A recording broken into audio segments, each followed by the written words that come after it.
Hey, how's it going, guys? It's Invicta TV here, and I'm bringing another carry that I did over the weekend on Asylum here, Trials of Osiris. This game's a bit different. It's a bit of a weaker game that we had. A bit of a couple mistakes were made that I'd like to point out, etc. And also a couple really nice clutches. Now, of course, I open up here. I got easy hits on those guys. My nade was weakening them. I was able to close off with some primary shots, but unfortunately my teammate gets stuck right there, and we weren't able to have the real 2v1 on the last guy. He barely picked me on my slide through the door. I thought I was going to be able to be free from him, but he was at a wider angle than I anticipated. However, that's just one round. You know, it was a bit of a lucky round on their part. I can see they're playing, making some bad plays. The way they rushed across like that, gave me free shots, etc. So we should have this game in the bag. Unfortunately, though, my buddy does get one pick, but I get bodied right there. I was still a little too weak. Thankfully, my teammate, the one helping me carry, got a double. But unfortunately, when my teammate dropped, Fluffer over there, the carry was over on the other side. And I started to say, come back for me, but he was too slow on the draw. And he let them get the revive right in front of him. And they just 2v1 pushed him before he could get to my revive in the end. But it's okay, you know, he's the carry. We come to expect that sometimes, a little bit of hesitation or whatnot. It's on us to overcome that kind of odd. So, moving forward, I get this nade off. I have no clue why. That's a perfect nade placement. I have no clue why I only tagged him once. Of course, I don't want to rush in here. They are using Uni, and there's two Warlocks in there, and I'm just one Hunter. Fluffer, the carry, does push in. Thankfully my teammate circled around the back, was able to get the guy on the stairs. I rushed in to help in that moment to get the one kill there that was weak, and my teammate shot the other one up from the back.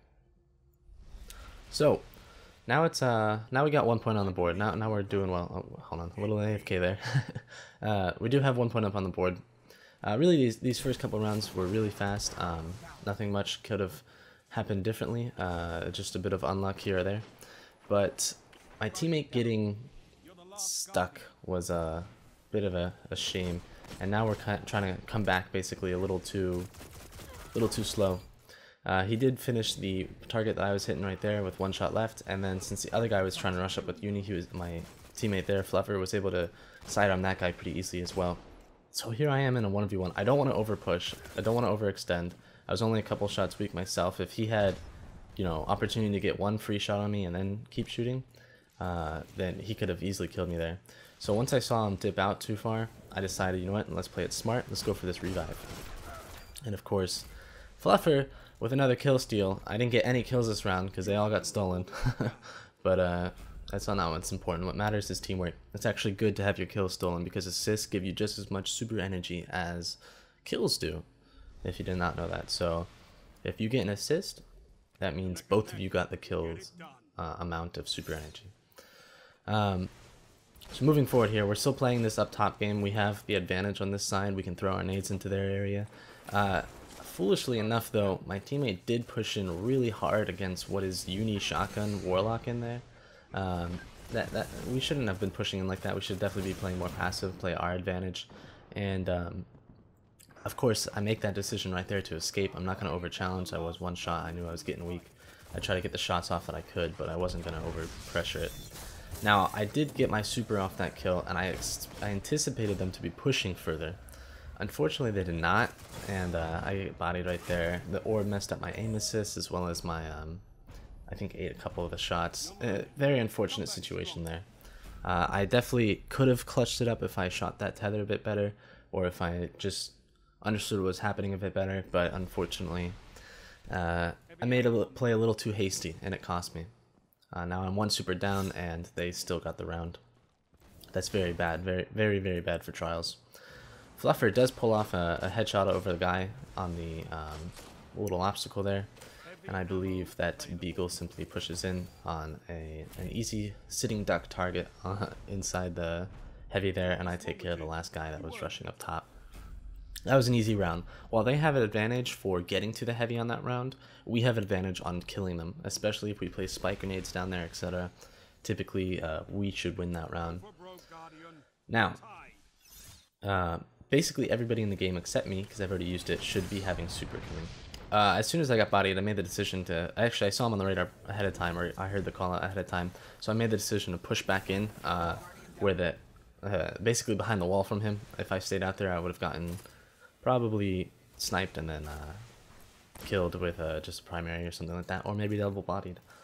But we have this orb down. We both end up deciding to go for special about the same time, thinking they wouldn't get back fast enough. But unfortunately, just perfectly enough, the guy had time to get there, especially with that fast res rather. But easy kills, easy kills. Now I do know that guy has self res, so I know as soon as I get this kill, which I do, I knew he was gonna self res. I was kind of prepared for it. So what I'm doing here, you see me escaping. Obviously, I'm not gonna challenge it. You see me escaping with my double jump, or rather triple jump even, by hitting my head against the ceiling, and it gives me a bit of extra speed. It makes me a little bit harder, a lot harder to hit rather. So now I fully escaped to the complete, opposite side, completely away from that situation, even though he popped a self-res. There we go, that's 2 down, and that's another self-res that just went down. I know that he's coming up, but I have just enough time to get my buddy up and then jump away. And thankfully, he was able to cast the tether and stay alive. Now, that was an easy play right there where I jumped up, I jumped left, and then I jumped right just to put myself super high up into the air. And that guy didn't understand where I was going to be, and I was able to get first shots on him quite easily, especially since he had overshield. It was much necessary. And thankfully, even though I got ran over by that uni shotgun play, my teammate was still alive to be able to just shoot him in the back. Easy round. Well, big clutch on that round. 2 self-reses dealt with, etc. But it's all good. I see that no land aiming me down sight right there at the end, and I shade stepped out of the hit. But with a tether popped, etc., it was a pretty easy round to clutch up for us from that point on. So this was a game there where like, it seemed a bit sketchy at first. We were dropping rounds we really shouldn't have, made a couple bad choice plays, but all in all, we ended up playing it better all around and really won the rounds that counted. And that's what's very important to do in trials. So hopefully you guys learned some things. Hopefully you guys saw some decision making that you can apply to your own play, as I always say. And other than that, guys, please leave a like, comment, and subscribe, and I'll see you next time. Bye. If you guys are looking to support my work, please head over to patreon.com/InvictaTV. You can subscribe for $5 to participate in a monthly giveaway of $50 or more, as well as earn double the chance on Trials of Osiris raffles over on my Twitch. Every little bit helps, and I appreciate the support.